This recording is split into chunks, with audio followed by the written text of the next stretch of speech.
स्त्रियश्चरित्रम पुरुषस्य भाग्यम देवो न जानाति कुतो मनुष्यः. जगामध्ये दोन गोष्टी अशा आहेत बघा मंडळी, की स्त्रीचं चारित्र्य आणि पुरुषाचं भाग्य. या दोन गोष्टींविषयी माणूस बोलू शकत नाहीच, देवही काही सांगू शकत नाही. आता त्याच्यामधलं पुरुषाचं जे भाग्य आहे तर ते भाग्य पुरुष हा स्वतः कर्तृत्वाने मेहनतीने घडवू शकतो, जगासमोर आणू शकतो. पण स्त्रियांच्या बाबतीत दुर्दैवाने तसं होत नाही. स्त्रीला स्वतःचं चारित्र्य कर्तृत्व सिद्ध करण्यासाठी खूप सगळ्या अग्निपरीक्षांमधनं जावं लागतं. ही परिस्थिती दुर्दैवाने अजूनही आहे. मग ही परिस्थिती बदलेल का माहिती नाही. ज्या अर्थी एवढा बदल झालाय अजून थोडा नक्की होईल, पण तोपर्यंत आपण वाट पाहायची नाही.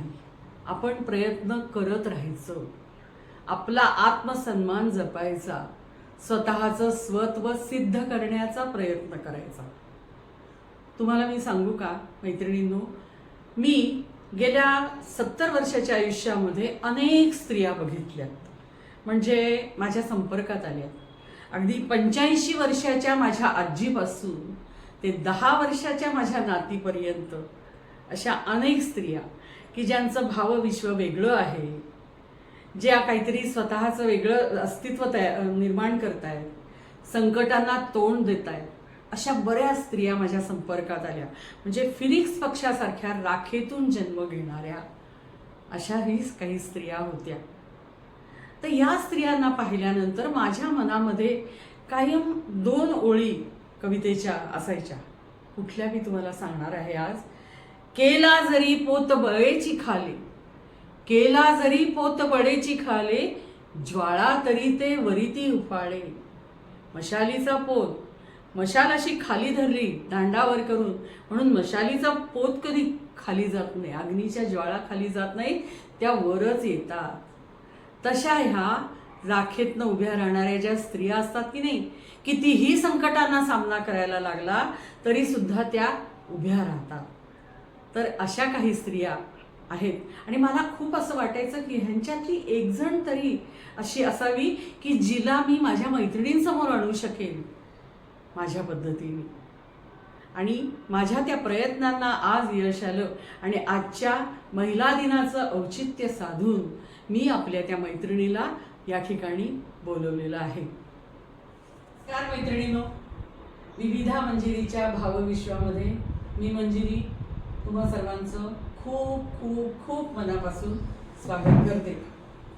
आज मी या ठिकाणी अशी एक माझी आपली मैत्रीण बोलवलेली आहे की जी मी तुम्हाला सांगितलं आता त्याप्रमाणे फिनिक्स पक्षासारखी राखेतनं उभी राहिली आहे. स्वतःचं विश्व तिने निर्माण केलेलं आहे. अनेक खाचखळग्यांना तिने तोंड दिलेलं आहे, अनेक संकटांना मात केलेली आहे. आणि अशी तिचा तो प्रवास, जीवन प्रवास हा मी सांगण्यापेक्षा तिच्या तोंडून ऐकणं हे अत्यंत रोमांचकारक असणार आहे. आणि म्हणून मला असं वाटतं की आपण आता जास्त वेळ न घालवता आपण आपल्या मैत्रिणीशी गप्पा मारूया. शीलाताई तिखे. नमस्कार शीला. नमस्कार म्हणजे नमस्कार. तर या शीलाताई, तर मी शीलाताई तुम्हाला आता एक असा प्रश्न विचारते की तुमचा जन्म दुर्गम अशा एका आडगावात, खेडेगावात झालाय, बरोबर ना? नक्की. तर तिथे जन्मल्यापासून ते म्हणजे मुलगी म्हणून किंवा एक स्त्री म्हणून तुम्हाला जो काही अनुभव आला असेल, अगदी जन्माचं नसेल आठवण पण तरी पुढचं, नक्की. तर त्याविषयी ऐकायला आम्हाला नक्की आवडेल. नक्कीच. अगदी छान प्रश्न विचारलाय म्हणजे तिथे तुम्ही म्हणता तसं माझा जन्म किराडे विटा, सांगली जिल्ह्यात अगदी खेड्यात झाला. तिथे लाईट, पाणी, मेडिकल स्टोअर, हॉस्पिटल तर फार लांब राहिले, फक्त शाळा होती. अशा आजोळी माझा जन्म झाला. तिथून थोड्याशा अंतरावर तोंडोली म्हणून गाव आहे, सेम असंच, याच्यात काही फार फरक नाही. माझा जन्म झाला आणि तुम्ही म्हणता तसं त्यावेळेला शिक्षणाची गती अशी फारशी नव्हती. बरोबर. आमच्या शिक्षणाचा रेशो असा की 18 मुलं आणि 2 मुली असा रेशो होता तेव्हा. पण माझ्या घरात मात्र शिक्षणाचं वातावरण होतं. माझ्या आईचा अट्टहास असायचा की मुलींनी आपल्या पायावर उभं राहिलं पाहिजे. कारण आईचा शिक्षण नोकरी नसल्यामुळे जो खडतर प्रवास चालू होता त्याच्या अनुभवातून तिनं आम्हाला सगळ्यांना बाळकडू पाहिलं होतं की स्वतःच्या पायावर उभं राहिलं पाहिजे, त्याच्याशिवाय पर्याय नाही आणि त्याच्यासाठी शिक्षण घेतलं पाहिजे. त्यामुळे मला शिक्षणासाठी फार स्ट्रगल नाही करावा लागला, सपोर्ट मिळाला माझ्या घरातून. शिक्षणाचं हे ध्येय होतं त्यामुळे मिळालं. माझं शिक्षण थोडं खेराडे विटा कराडला भूकंप झाल्यावर आम्ही कडेगावला गेलो. कडेगावला 8वी ते 11वी शिक्षण झालं. त्याच्यानंतर माझ्या वडील स्टेट रिझर्व्ह पोलीसमध्ये असल्यामुळं आईवर सगळी जबाबदारी असायची, म्हणून शिक्षणाचं जास्त आईनं हे घेतलं होतं. त्याच्यानंतर आम्ही दौंडला गेलो. दौंडला माझं टायपिंग झालं आणि मी 1975 ते 77 KEM हॉस्पिटलला नर्सिंगचा कोर्स केला. तो कोर्स केल्यानंतर मला इंदापूर म्हणून गाव आहे, तिथं मला जिल्हा परिषदतर्फे सरकारी नोकरी लागली. तिथं मी जॉईन झाले. असा हा जन्मापासून शैक्षणिक प्रवास माझा अशा पद्धतीने झाला. पण ह्या प्रवासामध्ये तुम्हाला काही चांगले आणि मुलगी म्हणून काही वाईट अनुभव असे आलेच असणार? भरपूर अनुभव आले. काही थोडेसे सांगते मी. काय होतं, मी सांगितल्याप्रमाणे इंदापूरला मी सिस्टर म्हणून जॉईन झाली. तेव्हाची नर्सिंगची परिस्थिती अशी होती, व्हॅल्यू नव्हती नर्सिंगला. नर्स म्हटल्यानंतर वाईट. माझ्या आईला तर सगळे म्हणायचे की तुझी मुलगी तू नर्सिंगला घातलीस, आता तिच्या लग्नाचा अवघड आहे असे नातेवाईक म्हणायचे. होता काळ, तसा काळ होता. कारण मी इंदापूरला जॉईन झाले आणि सर्वेला जायची तेव्हा बघितलं तर ते लोक, आणि आमच्या जेव्हा शिक्षण झालं तेव्हा स्त्री शस्त्रक्रिया पुरुष शस्त्रक्रिया कंपल्सरी असायची, म्हणून त्या सर्वेसाठी आम्ही जायचो. पण आम्ही सर्वेला गेल्यानंतर लोक दार लावून घ्यायचे की ह्या आल्या, पांढऱ्या साड्या नसून बायका आल्या की दार लावायचे. किंवा आम्हाला सर्वे करावा लागायचा, नोंदणी करावी लागायची. नवीन लग्न झालेली मुलगी तिचं नाव द्यायचं, पण तिला आमच्या समोर आणायचं नाही, का तर आम्ही तिला फॅमिली प्लॅनिंगचं काहीतरी सल्ला देऊ म्हणून. अशी तेव्हाची अवस्था होती. त्यामुळं नर्सिंगला विशेष व्हॅल्यू नव्हता. पण आताचं चित्र, मी रिटायर होईपर्यंत मात्र चित्र बदललेलं होतं. नर्सेसना छान मान होता, मान आहे, आता डिमांड आहे. असे चांगले अनुभव, मला चांगल्या मैत्रिणी मिळाल्या. दुसरी गोष्ट, या सर्व्हिसमध्ये असताना मला प्रख्यात लेखिका दुर्गा भागवत यांच्याकडे प्रायव्हेट ड्युटी करण्याची संधी मिळाली. चांगल्या डॉक्टरांच्या मार्गदर्शनाखाली काम करण्याची संधी मिळाली. दुसरी गोष्ट, दादा वासवानी, त्यांचे धाकटे भाऊ हिरा वासवानी, त्यांची प्रायव्हेट ड्युटी करायची संधी मिळाली. म्हणजे चांगल्या लोकांचे सहवास, मार्गदर्शन मिळालं. हा चांगला. मैत्रिणी खूप छान मिळाल्या. काही मैत्रिणी माझ्या अमेरिकेत आहेत, त्या भारतात आल्या की येतात, आमचा संपर्क आहे. आता स्मार्टफोन आल्यामुळं चॅटिंग होतं. असा चांगल्या मैत्रिणी खूप मिळाल्या. हा एक चांगला अनुभव. वाईट अनुभव म्हणाल तर जसं आपण म्हणतो की राजकारण फक्त मंत्रालयात नसतं, ते संस्थेत सगळ्या ठिकाणी थोडंफार राजकारण चालू असतंच. पण तो इतका वाईट अनुभव मला येईल अशी माझी अपेक्षा नव्हती. पण मला हा अनुभव आला. माझी गव्हर्नमेंट सर्व्हिस होती आणि रन बाय संस्था असं होतं. गव्हर्नमेंटची अपॉइंटमेंट लेटर माझ्याकडे होतं, तरी सुद्धा काही वैयक्तिक आकसापोटी त्यांनी माझा राजीनामा घेतला. 20 वर्षाची सर्व्हिस गेली, त्यामुळं मेडिसिन फॅसिलिटीज गेली आणि माझं वय तेव्हा 50. म्हणजे मी काही वेगळं करेन असं तेव्हा नव्हतं. आणि माझा मुलगा उच्च शिक्षण घेत होता, त्यामुळे शिक्षण त्याचं चालू होतं. त्यामुळे मला नोकरी पण सोडू शकत नव्हती. ती नोकरी सोडून मला प्रायव्हेट ह्याच्यात करावं लागलं. आणि आपण नोकरी कशासाठी करतो की आपल्याला निवृत्तीनंतरचं आयुष्य सुखकर जावं. नेमकं तेच माझ्या आयुष्यात वाईट घडलं की निवृत्तीनंतर मला पेन्शन नाही, किंवा ते जी फॅसिलिटीज पेमेंट वाढण्याची मिळणार होती ती पण नाही. या सगळ्या फॅसिलिटीज बंद झाल्या आणि माझ्या आयुष्याला वेगळी दिशा मिळाली. या गोष्टीचं मला खूप वाईट वाटतं, खूप त्रास झाला. आणि हा एक वाईट अनुभव माझ्या सर्व्हिसमध्ये हा आला. बाकी चांगले अनुभव म्हणजे चांगली माणसं मिळाली मला, अशा पद्धतीचं असतं. म्हणजे चांगले काही आणि वाईट. 40 वर्ष नोकरी झाली ना तुमची एकूण, आणि निवृत्तीनंतर मला वाटतं तुम्ही काहीतरी असं बायकांना, म्हणजे जो तुमचा अनुभव होता किंवा तुमच्या आईच्या तुमचा जो अनुभव होता, तर त्याच्याबद्दल तुमच्या डोक्यात ते असल्यामुळे बायकांना स्वयंसिद्ध करण्यासाठी काहीतरी करायला हवं हे तुमच्या डोक्यात होतं. म्हणून ना नफा ना तोटा या तत्वावर तुम्ही स्त्रियांसाठी काही लघु उद्योग सुरू केले, असं मला नक्कीच म्हणण्याचं आहे. काय झालं, मी म्हटलं त्याप्रमाणे 2015ला KEM मधून रिटायर झाले. रिटायर झाल्यानंतर 8च दिवसात मी दांडेकर पुलावर देवदरू ज्येष्ठांचे घरकुल म्हणून एक वृद्धाश्रम आहे. तिथे 4 वर्ष सेंटर हेड म्हणून काम केलं.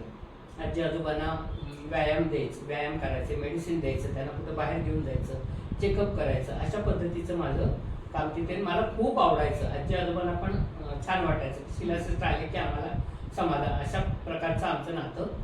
4 वर्ष तिथं सर्व्हिस केली. पण कोविडमध्ये मला जाण्या येण्यासाठी वाहन नव्हतं.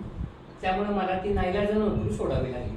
पण अजूनही तिथं काही कार्यक्रम असले तर मी जाते, त्यांना कधी माझी गरज वाटली तर मी तिथे जाते. पण त्यावेळेला कोविडमुळं मला घरी बसावं लागलं नाईलाजानं. घरी बसल्यावर करायचं काय आता, वेळ जाईल ना अजिबात. मग तेवढ्यात माझी एक बँकेतली मैत्रीण भेटली. ती म्हणजे माझ्या सोसायटीत एक मुलगी स्वयंपाकाला येते माझ्या घरी, आणि त्यांचं आता काम त्यांना सोसायटीत बंदी केली. पण तिचा उदरनिर्वाह चालत नाही, तर तू काही तिला मदत करू शकतेस का? म्हटलं नक्कीच, मी तिला नोकरीला लावू शकते. पण ती म्हणजे मला सही पण येत नाही, माझं शिक्षण नाही झालेलं आहे. मग म्हटलं दुसरी कला काय आहे? ती म्हणजे फक्त स्वयंपाक आणि शिवण येतं थोडंफार, तिचं ब्लाऊज ती शिवते. अरे वा, म्हटलं छान झालं.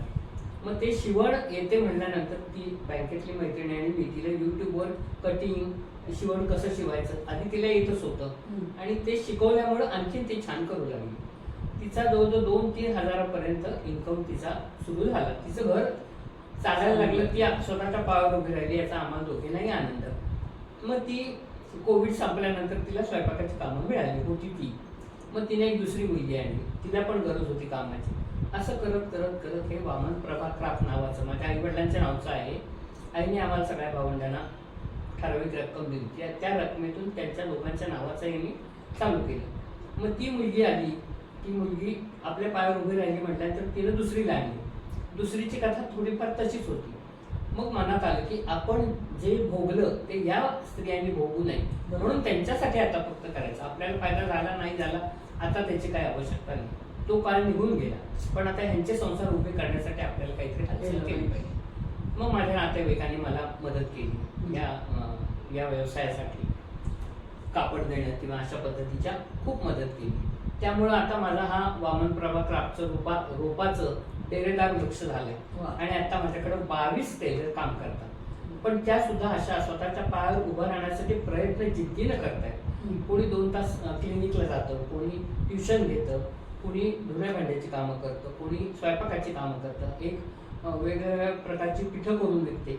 अशा तेवढ्या वेळात त्यांचं ते काम करून राहिलेल्या वेळात माझं काम करतात. मी सोमवारी कटिंग करून पिशव्या शिवायला देते. आता 50 प्रकारच्या आम्ही पिशव्या किंवा वस्तू, स्लिंग बॅग आहेत, प्रवासी बॅग आहेत, पोथी कव्हर आहेत, साडी कव्हर आहेत, अशा प्रकारच्या 50 प्रकारच्या वस्तू आम्ही बनवतो. तर ह्या 22 जणी आहेत, ते काम करून हे माझं काम करतात. सोमवारी मी कटिंग करून देते, दुसऱ्या सोमवारी शिवून आणून देतात. आणि सगळं मी देते, कापड, अस्तर, रनर, चेन, दोरा सगळं मी, फक्त त्यांना शिवून आणून द्यायचं. त्यांनाही बरं पडतं, घरात हातभार लावला जातो. आजकाल मुलींची अपेक्षा वाढल्या, त्या अपेक्षा पूर्ण करण्यासाठी कष्ट करण्याशिवाय पर्याय नाही, कष्टही केलेच पाहिजे. त्याप्रमाणे ह्या माझ्या 22 मुली सगळ्या छान काम करतात. त्यांच्याही संसाराला हातभार लागला, त्या स्वतःच्या पायावर उभं राहिल्या, आणि त्यांच्याकरता मला काहीतरी खालीचा वाटा करता आला याचं मला समाधान. स्वयंसिद्ध खऱ्या नाही, माझ्या आईचं मत असायचं की प्रत्येक बाई आपल्या पायावर उभी राहिली पाहिजे. तसं त्या ह्या प्रयत्न करतात, त्याच्यात मी थोडासा हातभार लावते, असं आहे. ताई, तुमचं एक विवाह मंडळ पण आहे ना? हा, मी ऐकले. कारण विवाह मंडळ तर काय, मग अनुभवांचं आठवडच, चांगल्या पण आणि वाईट. अगदी अगदी अगदी. खरं तर म्हणजे ते पण मला वाटतं ना नफा ना तोटा असं मोफत, गेले 25 वर्ष मोफत. पण मंजिरी ताई, तुम्ही म्हटलात ते बरोबर आहे. ह्याच्यावर एक पुस्तक लिहिलं जाईल, इतके अनुभव आहेत विवाह मंडळाचे. फरक असा झालाय की आमच्या वेळेला मुलीच्या आईवडिलांना मुलांचे उमरे झिजवावे लागत होते, आणि तेव्हा मुलाकडच्या लोकांनी खूप घमेंडी केल्या की मुलाकडची बाजू आमची, आमच्या ह्या अटी आहेत, याच्यात सगळं बसलं पाहिजे, अशी तेव्हा त्यांनी थोडासा, आपण हा शब्द वापरू नये पण माच केला तेव्हा त्यांनी. आता त्याची फळं भोगावी लागतात. बरोबर. आता मुलीकडच्या लोकांना गर्व आहे, आणि तो बरोबर आहे. का कसं झालं, मुली शिकल्यात, चांगल्या पगारावर नोकरी करतात, त्यांच्या अटी भर पडत गेली कमी होण्यापेक्षा. आणि मला आत्ता असा अनुभव आलाय की मुलीची आई मुलीपर्यंत स्थळ पोचलंच जात नाही. मुलीची आईच, मुंबई आहे ठीक आहे, पुणे आहे ठीक आहे, कोल्हापूर सांगली, बट कोल्हापूर सांगली नको, मग तिथं काय मुले शिकलेली नाहीत का? कोल्हापूर, सांगली, सोलापूर अशा ठिकाणी चांगल्या नोकऱ्यावर मुलं आहेत, पण मुलींच्या आईनाही नकोय तर मुलींनाही नको. मला हे अजूनही समजलं नाही की पुण्यात आणि मुंबईत काय गाठोड आहे की इथलंच स्थळ पाहिजे, बाकी बाहेर कुठेही नको, कितीही पगार असू दे. आत्ताचं चित्र असं आहे. आणि दुसरी गोष्ट काय आहे, मुलींच्या स्वतःच्या आणि आईच्या अगदी तितकं हे वाढत गेलं ते म्हणजे स्वतः राहतात 1 BHK मध्ये, पण त्यांना बंगल्यावर हवा असतो. आता मुलगा आणि मुलगी वाढवताना काही फरक आहे का? जितके कष्ट मुलाला वाढवायला तितकेच मुलीला वाढवायला लागतात. पण मुलींच्या आईंचं असं मत असतं, तो 30 वर्षाचा आहे ना, त्याचा बंगला असला पाहिजे, त्याची गाडी असली पाहिजे, त्याला 4 चाकी असली पाहिजे, आई वडील जवळ नको. ह्या आधीच मला काही कळत वडील नको. डस्टबिन, आता हल्ली शब्द वापरतात डस्टबिन. आई वडील जवळ नको आहेत. ही जी आहे ना, ही फार वाईट गोष्ट. आणि हे मुलींच्या आईने मुलींना शिकवलं पाहिजे की असं नाही. घरात 4 माणसं असतील तर तुम्हाला वेळ आहे, वाईट चांगले प्रसंग आहेत, त्यांना तुमचं कौतुक करायला किंवा तुमच्या वाईट वेळेला मदत करायला आई वडीलच येणार. आई वडील जाणार कुठं? आई वडील जवळ नको हे पहिलं. त्या जे अटी आहेत ना, त्यांची मालिका वाढत त्या वानराच्या शेपटासारखी झाली आहे. त्या अटीत तडजोड हा शब्द दोघांच्याही शब्दकोशात नाहीये, दोघांच्याही शब्दकोशात नाहीये. त्यामुळं आता कसं आहे, हा वाईट अनुभव. आणि चांगला अनुभव असा की मी जेव्हा ज्यांची स्थळं लग्न जमवली, त्यांच्या मुलांची स्थळं माझ्याकडे येत आहेत की शिला, तू आमचं लग्न ठरवलंस, आमचे संसार छान चालले, तसे आमच्या मुलांचे चाललेत, म्हणून आमच्या मुलांना पण तू स्थळ बघ. असा चांगला हे आहे. दुसरा एक अगदी सांगण्यासारखं, मी म्हटलं तसं खरंच इतके अनुभव आहेत की पुस्तक लिहिलं जाईल. पण एक सांगण्यासारखा अनुभव असा आहे की आमच्या ओळखीतल्याच एका मुलाचं लग्न ठरलं, साखरपुडा झाला. साखरपुड्याला 1000 पान जेवायला होतं. म्हणजे साखरपुडा किती थाटात झाला असेल याचा विचार करा. आणि त्या मुलाला महिन्यानंतर मुलीला भेटायचं ठरवलं. त्यानं फोन केला तर तिच्या आवाजात थोडा बदल झाला, म्हणून त्यानं 2दा फोन केला. तिनं फोन कट केला. 3ऱ्यांदा फोन केल्यावर तू कुठे आहेस विचारल्यानंतर मी अमुक अमुक ठिकाणी आहे. तर ठीक आहे, मी तुला भेटायला येतो. नको येऊ नको म्हणे तू भेटायला. कारण त्याला कळेना. मग तिच्या वडिलांना फोन केला की ही तुमची मुलगी फोन सांगत नाही कुठे आहे, तर मला सांगा ती कुठे आहे. मग त्यांनी सांगितलं की या हॉटेलला आहे. तो मुलगा तिथं गेला. बेल वाजवली की दार लवकर उघडेना, बाहेर येईना, फोन उचलेना. तो म्हटला झालंय काय असं? तर तिनं फोनवर सांगितलं की मी आता तुला भेटू शकत नाही. पण का असं विचारलं त्याला. तिनं नाही सांगितलं. मग त्यानं वडिलांना परत मुलीच्या वडिलांना फोन केला. मग वडिलांनी सांगितलं की त्याला भेट, तो बाहेर आलेला आहे मुलगा. मग त्याला पाहिलं तर ती त्या अवस्थेतच नव्हती. तिने इतकी ड्रिंक घेतली होती की ती बोलण्याच्या अवस्थेत नव्हती. मग त्यानं तिथं मुलांना, तिच्या मुलीच्या वडिलांना फोन लावला त्या मुलानं की तुमची मुलगी अशी अशी. ते म्हणे हो, ती घेते ड्रिंक.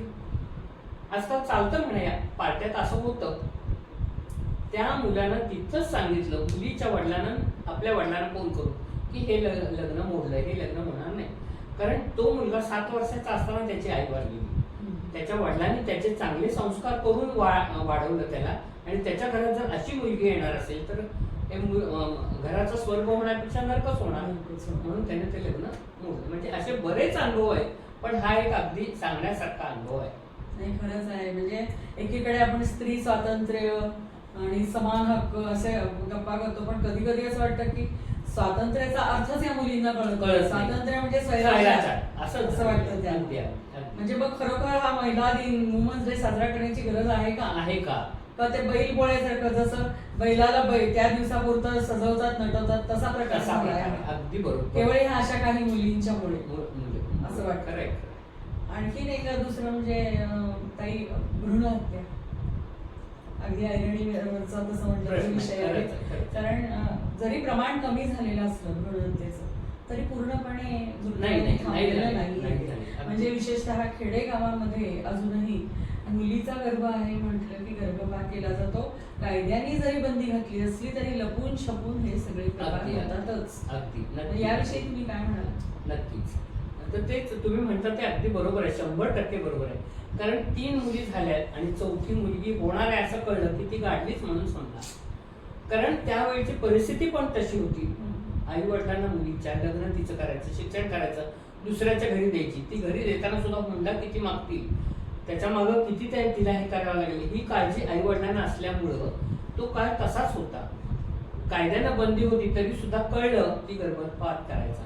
पण हे जसं कायद्याने गुन्हा आहे किंवा कायद्याने बंदी आहे, पण मला हे समजत नाही, स्त्री आता स्वतंत्र झाली तर ती सांगू का शकत नाही की मला मूल होणार आहे, मला मुलगी झाली, मी मुलगी नाहीये का, मग मला मुलगी झाली तर ती गाडायची का, तिला जन्म देऊ देत. त्यातलीच एखादी जिजामाता असेल, त्यातलीच एखादी सावित्री फुले असेल, त्यातलीच एखादी कर्तृत्ववान स्त्री असेल, असं का नाही लक्षात देत. मुलींनी ठाम राहिलं तर ही परिस्थिती बदलू शकते.